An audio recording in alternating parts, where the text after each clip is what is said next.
and welcome to You Make the Difference. I'm Wanda Scarborough, and I have as my guest today Debbie Burdett. And the program name is You Make the Difference, and Debbie, you certainly make a difference in our community. And you're involved in so many things, and I want to talk about that today. And also, we're on a committee together called Doing the Right Thing. That's right. And we want to talk about that too, and let the community know what we're doing there. First of all, Debbie, I know that you're the Executive Director for Certified Literate Community Program. Yeah, that's good. Yeah, that is good. CLCP. That's right. We're catching on now. Yes. After 10 years. Yeah. And your mission is to create a love for reading so that it is the foundation for lifelong learning. Right. And I was thinking about that last night. I was thinking, you really do that with your life. You know, every time I see you, you've got on that pen about read. That's right. And then the things that you are in, I know you do things with programs through Excellence in Education, First Steps, and Early Learning, and then you get them prepared for school, and then you serve on the Board of Education, and that takes them from kindergarten through 12th grade, and then with the literacy program it picks up and serves adults. That's right. Lifelong learning. That's what it's all about. So you're a great person to be the Executive Director for CLCP. Well, it is a passion that I have, Wanda, and I feel like it's a calling. It's a sense of duty to give back to the community. This is one way I can give back to a community that I feel like it's been, great to me and my family. And I want this to be a great place for people to live and work and raise their children. Yes. And education, reading is the backbone of everything that we do. So we've got to have an educated workforce to create that economic workforce to support our community. Yes. And Debbie, you grew up in LaGrange. I did. I'm a native, and I married my high school sweetheart. Yes. And he's very supportive of everything that I do. And I do wear this read pen because it initiates conversations. People ask me about it, so I'm able to tell them, the importance of reading and why you need to start with your children, and even start while, you're pregnant. Start reading to that baby, because just getting those vocabularies and the sounds and all of that in those little babies, because we've realized that their minds are just like little sponges now. They can learn so much in those first 3 to 5 years of life, and we've got to take advantage of that. That's right. Okay, and so you're a teacher. Well, I've never really officially taught. I taught a Great Leaps reading class at LaGrange High School. Once I got my degree, I got a BS in home economics. Okay. Spear and I were married, and then our life took other directions, and started raising a family. And with that, I was active in every school PTA, PTO function that my children were in, and then that led to running for the school board. When I sort of had an empty nest, and they graduated, and so I had some more time on my hand, and so I thought, well, maybe I can be of service to the community through the school board. Okay, and I know that has been a big endeavor in your life, and tell us some of the things that you're most proud of that you've accomplished while being on the school board. Well, I'm proud of the way our school board works together. We're a professional group, and we work together, and we make the decisions based on what is good for all the children of Troup County. And every year our student achievement has been increasing. And so I think that's a good thing, even with these dire economic times, and we're asking our teachers to do more with less. They're coming through 110%. We've got some of the best teachers in Troup County. I'm so proud of them and what they're accomplishing. And hopefully by being on the school board, the policies that we set help them to accomplish those goals. I know we have accomplished an awful lot in the last few years, and I remember at one time we had T-shirts, and it showed our graduation rate as being 69%. Oh, yes. And how hard that was on the community to accept that that's where we were.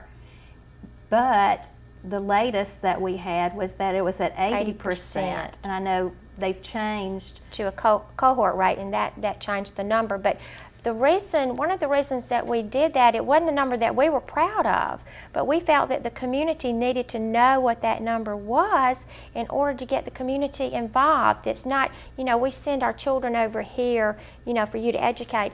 It's the whole community, and the more parents and the more community involvement we've had, I think it showed the children and the students that education is important. Yes, and as a result of us trying to raise the graduation rate, we started an Excellence in Education program, and you've served on some of those committees. Yes, I was on the committee that established it.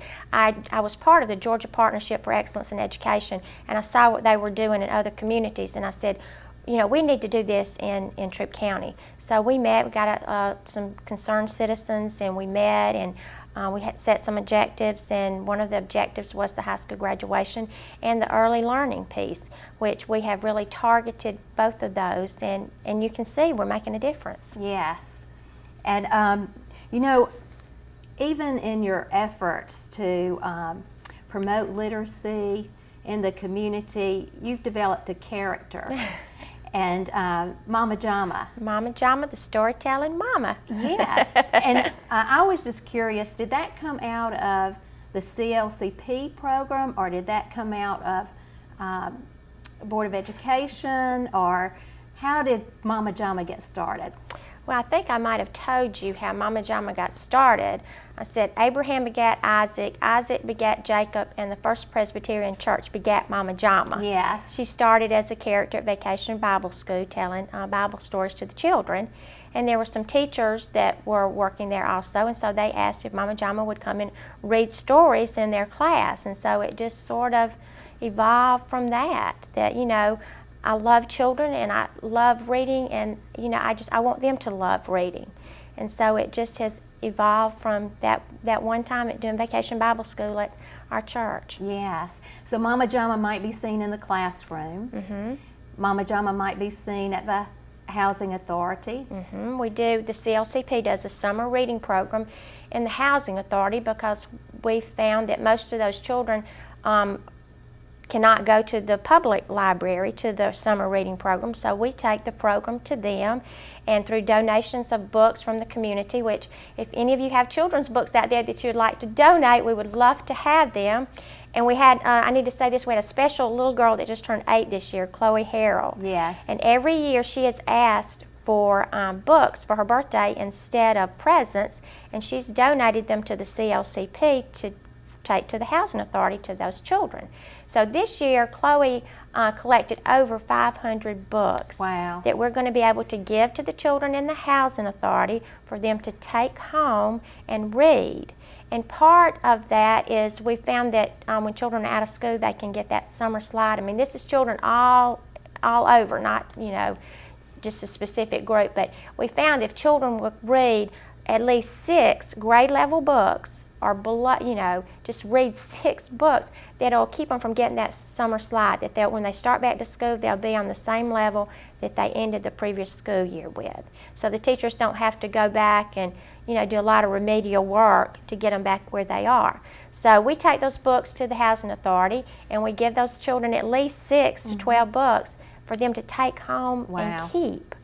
Now, we can't make sure that they read them, but we know if they don't have them in their home, they're not going to read them.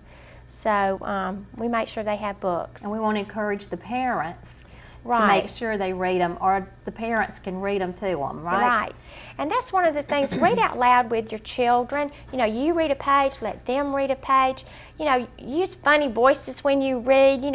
Put the children's name in there when you read the book. Just anything to make reading fun. And during the summer, there's comic books, there's recipe books. You can cook with your children and let them read the recipe. There's just so many things you can do with your children to make it fun. You're out in the car, license tags. They all have letters on there. Make up words, silly words with the letters on the license tags. Just make every minute you can a learning experience. Yes. And it can be fun. It doesn't have to be boring. It can be fun. That's right. And Mama Jama is going to be the Grand Marshal for the 4th of July parade, Sweet Land of Liberty. I think Debbie Burdett's going to be the Grand Marshal. Oh, okay. But the theme of the parade is American stories, so that ties in with, Mama Jama's mission to get everyone reading. Yes. Okay, and then also there's another character that you play in town. I guess you're saying I'm the town character, right? Yeah. Yeah, a bumblebee. Does the bumblebee have a name? It's just the queen bee. The queen bee. The queen bee, and I did not give myself that title, but my CLCP board did, because we do an adult spelling bee in February, and that's to promote literacy, and it's another family-oriented fundraiser that children can see that it's still a lifelong learning. Adults are up there spelling the words, not the kids. Yes. And they dress in costumes, and we make it a fun event. And the spelling bee, the queen bee, has a swarm. There's other board members that will dress in bee costumes and, swarm around town to advertise the bee, but it's also advertising literacy. Yes. So. Yeah, and you do other fundraisers for CLCP too. Well, as a matter of fact, we have a tennis tournament coming up June the 22nd through the 24th. It's called Lobbying for Literacy, and that funds from that support the summer reading program at the LaGrange Housing Authority. Okay, and you also do a 5K run? We do, and that's called Legging for Literacy. We got literacy in there. We got Lobbying for Literacy and Legging for Literacy, and the date for that is October the 22nd, and it's a night run. So we're saying run downtown when the sun goes down. Yes, so and you usually have a lot of people who come out for that, right? We do. I read on the internet around 200 people show up for that. Yep. Depending on the weather, it comes and goes, but it's a fun event too. We have music and activities for the children. We have a tot trot, and we let the children run, and they bring books and donate to the program. So, and we also, with the CLCP, we put books out in waiting areas, like at DFACS or the health department, where children will be waiting with their parents, and those children can take those books home with them. We're just trying to get books in the homes. So, it's really interesting to me that you're serving children, but also you are giving children a way to get involved in the promotion of literacy. It's really neat. Yeah, I think, Chloe is an inspiration to me. A little 8-year-old is, knows the importance of literacy and children having books. And I also worked with Brooke Oliver's mama. Yes, Brooke, yeah. Brooke had a great idea. She helped start the dictionary project, and we're in our 9th year with the dictionary project. And this Brooke approached me, Brooke Oliver. She was a senior at LaGrange High School at the time, and she wanted to do something for her community before she graduated, and she came up with a dictionary project, which I had been looking at also, and so we joined forces, and we got some businesses to donate money, and we give 3rd graders in Troup County a dictionary, their very own dictionary. Yes. So that's public school, private schools, and we give it to adults in the adult education classes. So. And the word that you always point out to the children is? Perseverance. Perseverance, willing to work until the job is done. And we tell them their job is to stay in school and graduate. Yes. So. Yes, that's wonderful. Well, I hope it sends a message. And we have them write in their dictionary. They get to write their name in there. And we have them write, I will graduate from high school in whatever, year it'll be. Yes. So, and I said, if you get discouraged, you go back and you look at that. I will graduate. Perseverance. And it's like making a commitment to graduate, isn't it, in the 3rd grade. And it's so important that we start early. Well, it is. Planting that seed, because that's what I found early on, that children were not told about graduation from high school. Some children, their parents assume they're going to do it, and they might have taught, but the majority of children just, what are you talking about? So once we plant that seed with them and we see them, I tell them now, if I see you out somewhere, I'm going to ask you what year you're going to graduate. And so it's wonderful. They'll see me at Walmart or wherever, and they know I'm going to ask them, and That's so they right. start getting ready. Yeah, So that's wonderful. The fun part of the job. Yes. And Debbie, we're going to take a break right now. Okay. And we'll be back in just a moment with more with Debbie Burdett and You Make the Difference.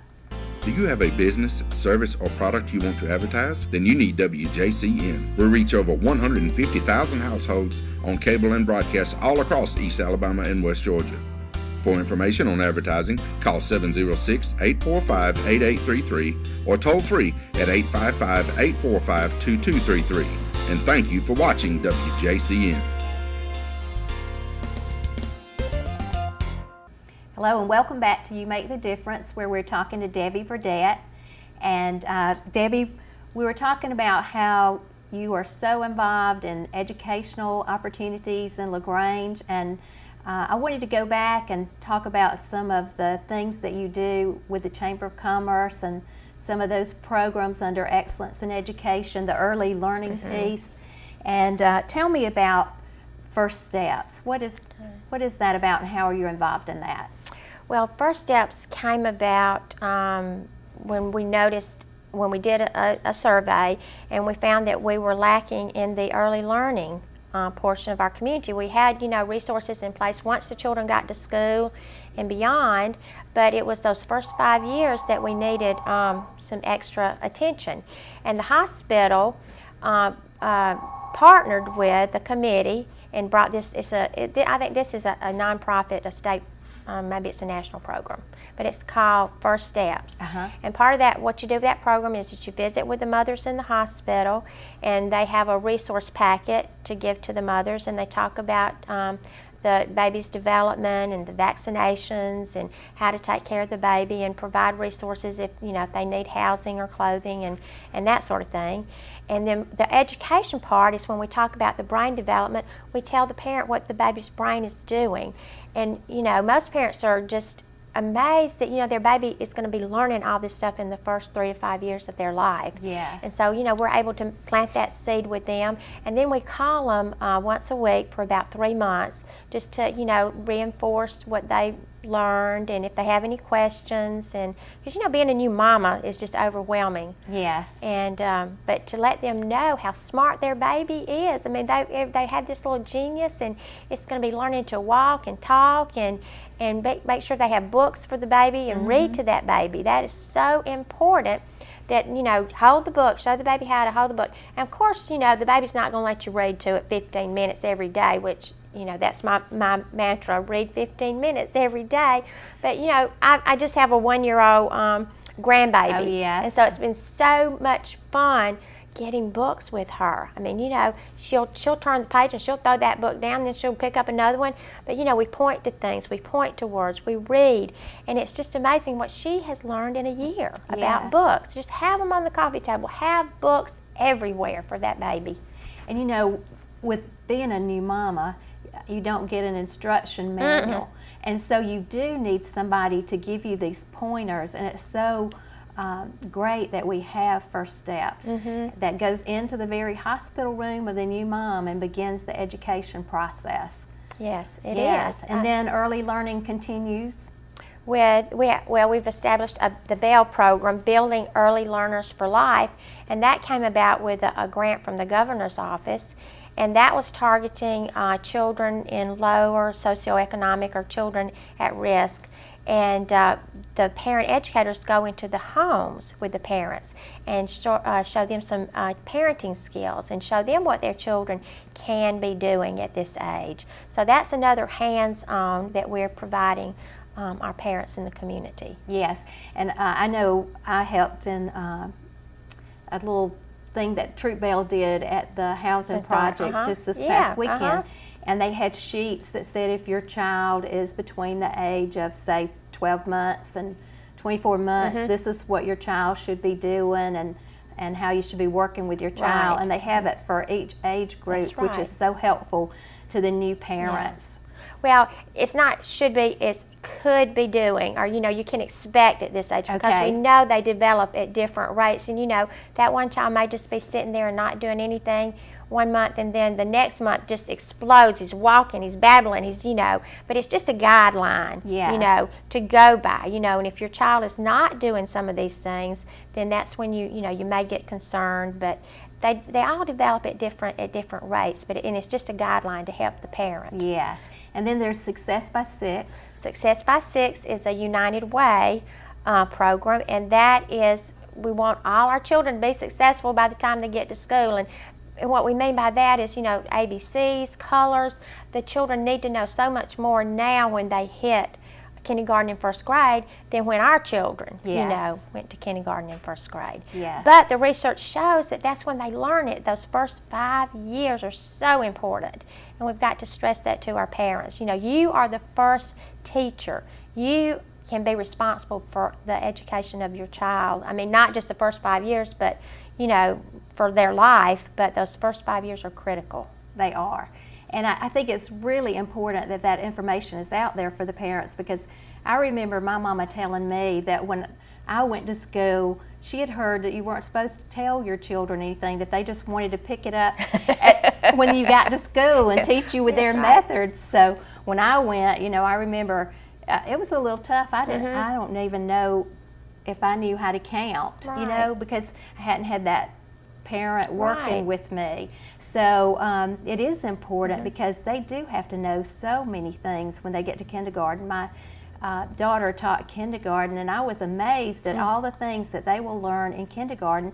It was things that we learned in first grade. So many sight words that they have to know Right. and have committed, and then they're actually reading by the time they get out of kindergarten. They are, and they can do it. It's not, gosh, that child, I can't believe that child can do that. Every child can do it up to a point. Like I say, there's different developmental patterns, but we've got to provide the children with that opportunity to be successful, and the parents are the very first teachers to do that. So the more that we can get the parents involved, the better the child's going to be, and the more they can learn once the teacher gets them. If they already know all these things, once that teacher gets them, there's more things that she can teach them. That's So right. It's just an exciting time for these It children. is. Now, I want to talk a little bit about your role at the Housing Authority, because I know y'all have some new things that you're wanting to accomplish at the Housing Authority. I want you to share those with us.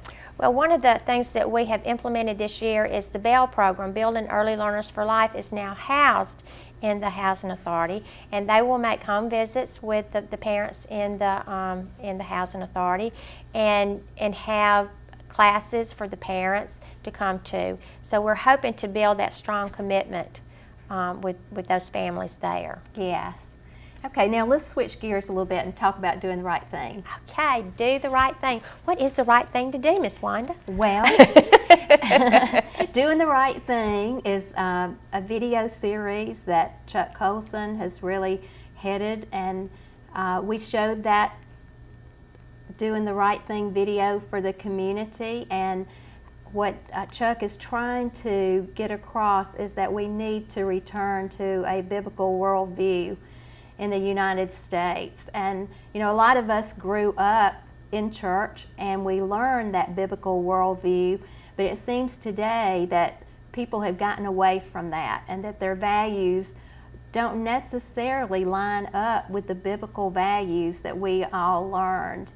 And then we've also viewed in that committee the breaking the spiral of silence, and I think it's so important today that we do that. And we've looked at 3 things, and one of them is that marriage is between a man and a woman, and then another is our religious freedom, and of course life is so important.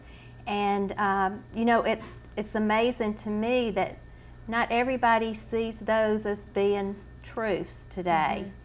And with Doing the Right Thing, we want to make sure that we begin to reach out to people and share the truth, because if we don't speak up, there is another voice out there, and that other voice is speaking something different than what's being spoken by the church. And so we want to encourage people to vote, and people to think about who they are going to vote for, and make sure that the person that they're voting for has the true values of life that come from God. Yeah. Well, one of the things I think about, it goes back to the golden rule, do unto others as you would have them do unto you. And I think our society has gotten that, let me do to you before you do it to me, just that mentality. And one of the things that struck me is they did a survey of college students, and they talked about cheating. And the college students thought it was okay to cheat until you got caught, and then it was wrong. So somewhere we've lost that value of ethics and what's right and what's wrong. It's all just become a gray area. There's no right and there's no wrong. So that concerns me with our children, that they're not being taught right from wrong. And it does start in the home, doesn't it? Mm-hmm. And people have to train their children. It's not something that the child just would necessarily know. It's taught. And then, children going into the school system, a lot of times we leave it up to the school system to teach our children values. But actually, it's in the home where they need to learn those things, isn't it?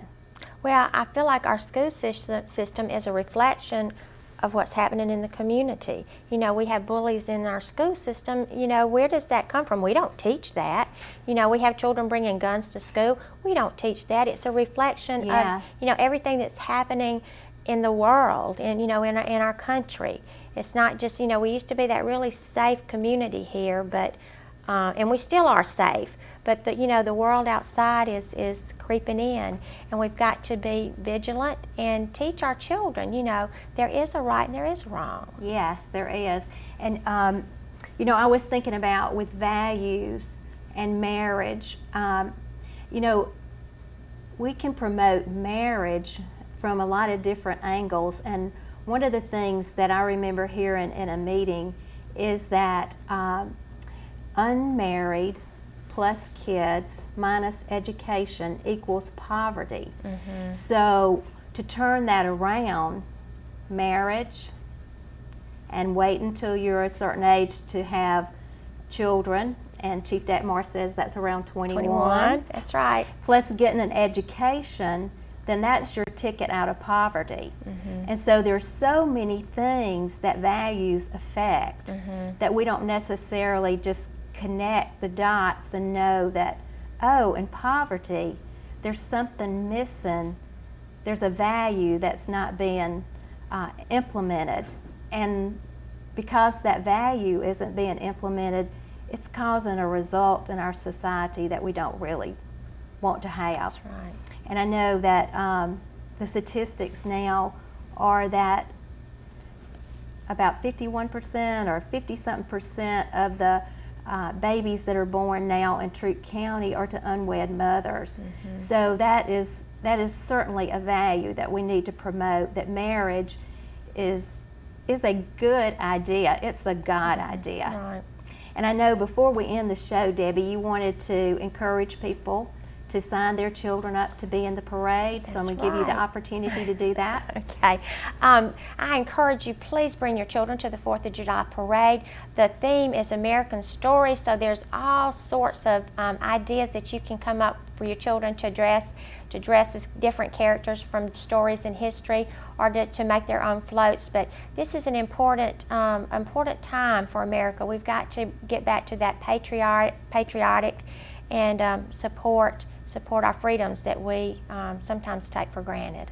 Okay. All right, Debbie, thank you so much for coming today. Thank you for having me. Yes, and I just want to say that I appreciate the influence that you are in our community. And I appreciate it because I know it's a Christian influence, and I know that you love the Lord and that you promote the Lord, and that you're so concerned about our children. And I remember being in a meeting with you one day, and we had heard some disturbing statistics, and you said, y'all, before we leave here, we have got to pray over our children and over our city. And so the leaders in that room joined hands, and we prayed over our city and prayed over our children. And so I just want to thank you for who you are. Thank you very much. Yes, and I also want to encourage the people in the audience to get involved in the community, right, and to remind you that you make the difference.